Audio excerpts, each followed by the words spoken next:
Bonjour chers amis, je suis Gaïa Esaü, je suis le responsable de la maison d'édition Guiguès Édition. Ça fait longtemps justement parce qu'avec les occupations littéraires qu'on a eu à s'occuper, vraiment ce n'était pas facile. Bon, on est là. Merci infiniment d'être là avec nous, d'être là vraiment avec nous, merci infiniment. Aujourd'hui, nous allons parler d'un sujet un peu particulier concernant les auteurs, les écrivains, les auteurs en herbe qui souhaitent vraiment publier leurs ouvrages, qui négligent certaines tâches dans le processus de publication de leurs livres.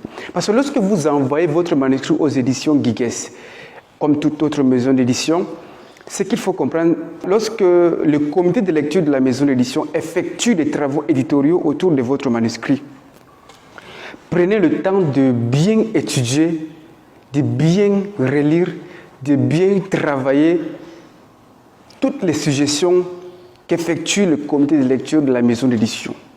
Parce qu'il y a des auteurs qui se disent que non, lorsque la maison d'édition a déjà mon manuscrit, ça devient maintenant la responsabilité de la maison d'édition d'effectuer toutes les corrections et je n'attends que la publication. Non, ça ne se passe pas comme ça.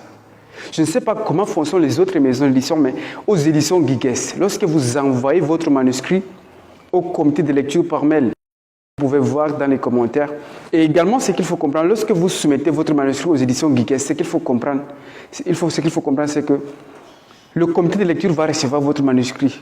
Si déjà avec le directeur général, vous avez déjà un accord commun sur la publication de ces manuscrits, vous aurez déjà des suggestions faites par les comités de lecture.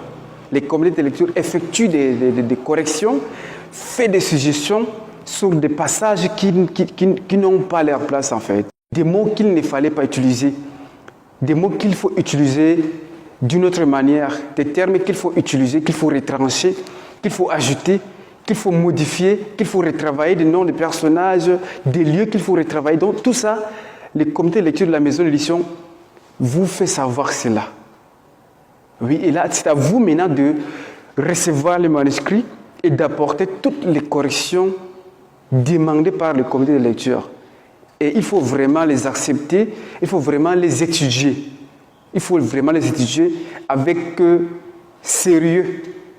Il y a des écrivains, il y a des auteurs, oui, il y a des auteurs qui reçoivent ces manuscrits corrigés avec des suggestions faites par le comité de lecture. Lorsque ces écrivains, ces auteurs reçoivent leurs manuscrits avec ces suggestions du comité de lecture, ils ne prennent plus le temps de retravailler leurs manuscrits. Ils se disent que non, c'est le travail de la maison d'édition. Mais pourtant, ce n'est pas ça.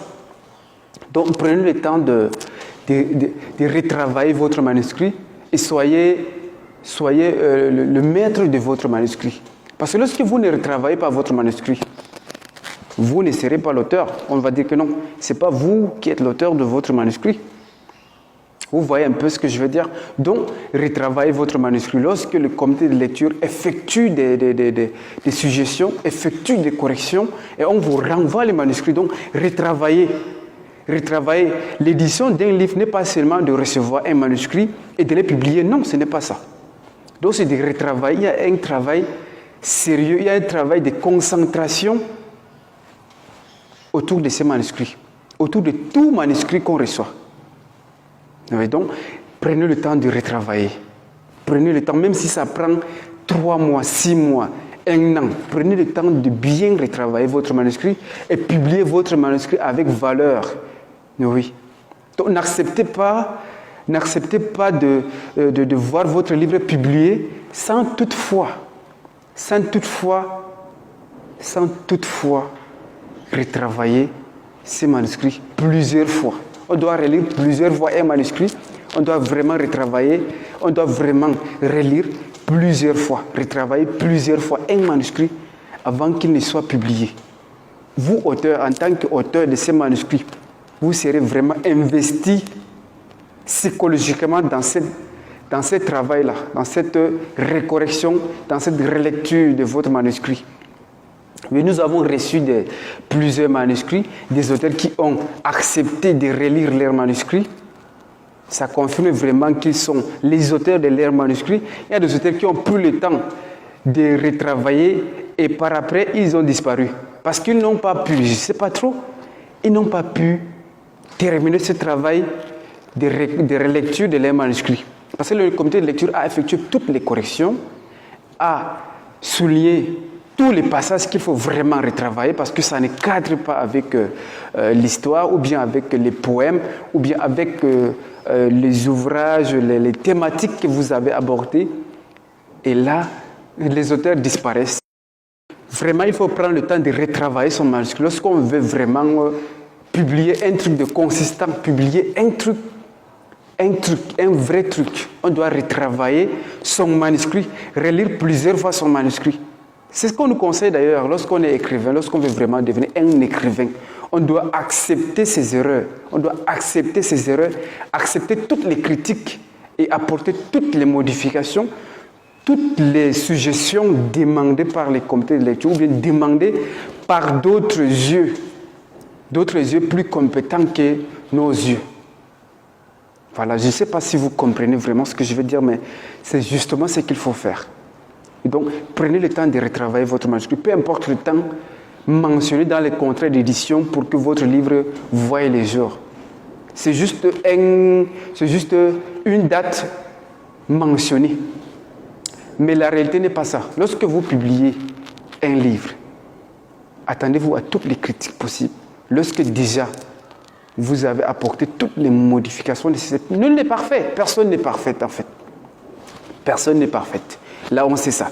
Mais lorsque vous apportez toutes les corrections possibles, vous faites savoir à toute personne que vous avez confiance, que vous avez un manuscrit. Vous faites savoir à toutes ces personnes-là. Lorsque ces personnes maintenant reçoivent votre manuscrit, elles apportent les modifications qu'elles peuvent apporter. Vous aurez encore peur de quoi? Rien. Donc, apportez les modifications nécessaires pour votre manuscrit et ça sera pour votre bien. Ça sera pour le bien de tout le monde. Oui, si vous voulez vraiment publier un livre, prenez le temps de bien relire votre manuscrit. Lisez en même temps d'autres livres. Lisez en même temps d'autres livres pour avoir des compétences, pour connaître comment ça se passe chez les autres. Lisez les classiques littéraires, les classiques. Lisons énormément. Il y a tellement de livres qu'il faut lire avant de publier son livre. Il y a tellement de livres qu'il faut lire avant de publier son livre. Il y a tellement de livres. Donc, lisons les classiques littéraires. À chaque fois, cherchons les conseils. À chaque fois, cherchons vraiment à nous améliorer. Si nous voulons vraiment emboîter les pas de nos aînés, nous avons l'obligation d'être humbles en acceptant toutes les critiques qu'on reçoit des personnes, des personnalités du monde littéraire, du monde scientifique. Nous serons compétents. Merci infiniment et je pense que vous avez appris quelque chose de ce que je viens de dire. Merci infiniment, je suis Gaïa Esaü, je vous remercie. Guigues Éditions, une Afrique amoureuse de lecture.